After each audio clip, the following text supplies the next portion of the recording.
से लेकर कन्याकुमारी तक, गुजरात से लेकर अरुणाचल तक,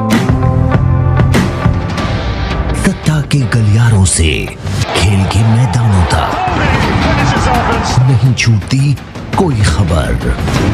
सबसे सटीक, सबसे दमदार। अगर आप भी लेना चाहते हैं देश दुनिया की तमाम जानकारी तो आज ही सब्सक्राइब करें हमारे चैनल को।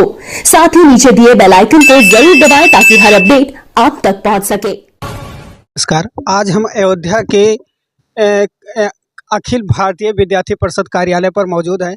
यहाँ पर कुछ बच्चों द्वारा जो है कल प्रेस कॉन्फ्रेंस की गई थी। एक मामला ये है कि यशपाल एक छात्र है, उसका आचार्य नरेंद्र देव कृषि विश्वविद्यालय में उत्पीड़न किया जा रहा है। उसी के समझ में जब कुछ विद्यार्थी उसके पास जाते हैं, उसकी मदद करने की कोशिश करते हैं, तो विद्यालय द्वारा इन पे ही उल्टा ही और मामला दर्ज कर दिया जाता है और किसी बच्चे को कुछ कर दिया जाता है, किसी बच्चों को कुछ कर दिया जाता है। इसी के बाद में कुछ बच्चे आज हमारे साथ हैं। आइए हम उनसे बात करते हैं कि आखिर ये पूरा मामला है क्या।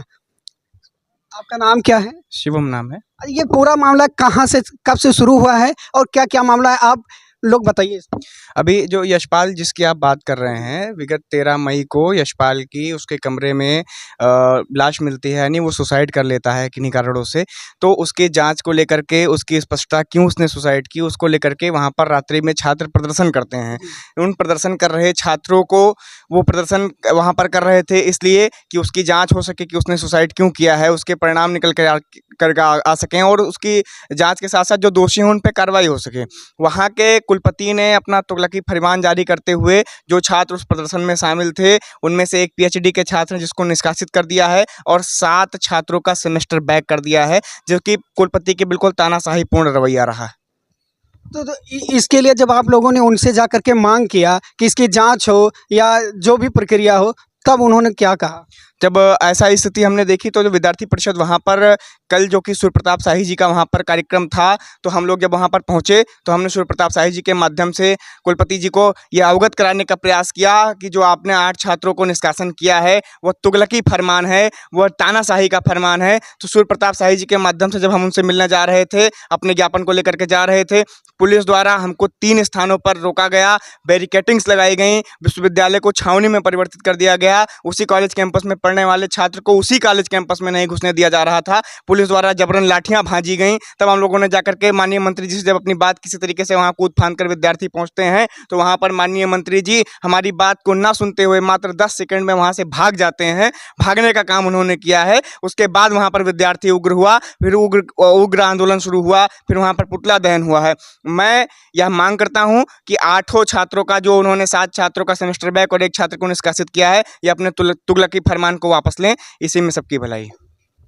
जैसे अगर मान लीजिए आप लोगों का कहना है कि अगर वो इस बात को नहीं मानते हैं, जो आप कह रहे हैं, जो 8 छात्रों को उनको निकाला है उन्होंने, तब इसके बाद क्या करेंगे आप लोग? अभी कल हमने अवंतिका होटल में अपने प्रेस कॉन्फ्रेंस की थी। प्रेस कॉन्फ्रेंस में हमारे प्रदेश मंत्री पुष्पेंद्र वाजपेयी जी भी उपस्थित थे।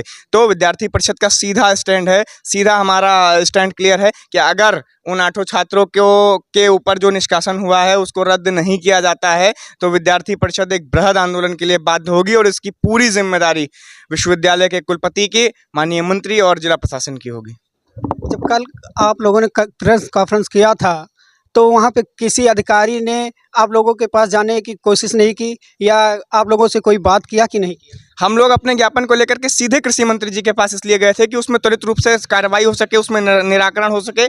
हम जब कल की बात कर रहे हैं, जब आप लोगों ने प्रेस कॉन्फ्रेंस किया था तो उस समय किसी कृषि विभाग का कोई भी अधिकारी वहाँ पर गया था कि नहीं गया? अभी कोई किसी अधिकारी से प्रशासनिक इस तरीके से हमारी बातचीत नहीं हुई।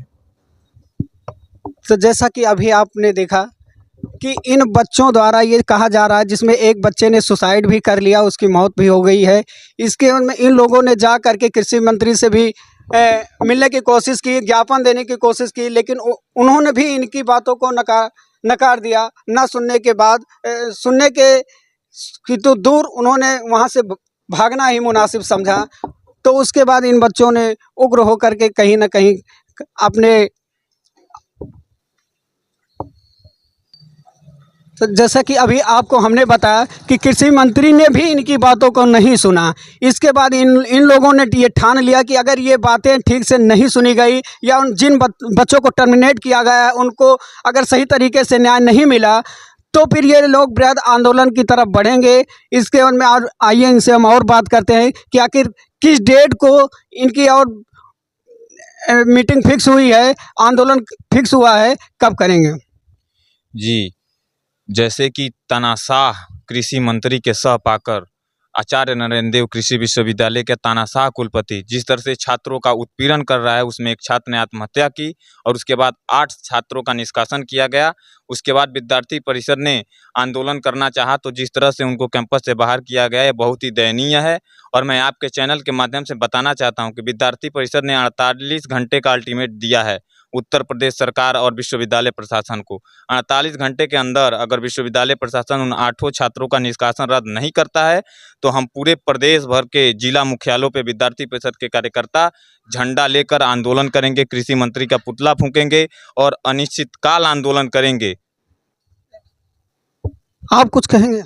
जी, अगर ये टर्मिनेट वापस नहीं होता है तो जैसा कि राणा जी ने बताया भी कि हम लोग प्रदेश व्यापी आंदोलन करेंगे, हर प्रदेश, हर जिला, हर मुख्यालयों पे आंदोलन करेंगे।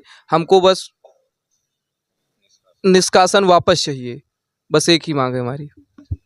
तो जैसा कि अभी आपने देखा, इन बच्चों को सिर्फ यही एक चीज़ है, जिन बच्चों को टर्मिनेट किया गया है, निष्कासन किया गया है, उनको सिर्फ किसी न किसी तरीके से वापस उनका स्थान दिया जाए। इसीलिए इनकी सबसे ज़्यादा भूमिका है कि बाकी उसके बाद जो जिस यशपाल छात्र ने आत्महत्या किया है उसकी कहीं ना कहीं जो विभागीय जांच हो ताकि उसको भी कहीं ना कहीं न्याय मिल सके। क्योंकि एक बच्चा जो अपने घर से किसी न किसी तरीके से इतनी दूर से पढ़ने आता है, उसको ऐसी कौन सी प्रताड़ना दी जाती है जिससे वो आत्महत्या करने के लिए उत्साहित हो जाता है। ये नहीं सोचता है कि मेरे जाने के बाद मेरे घर परिवार का क्या होगा।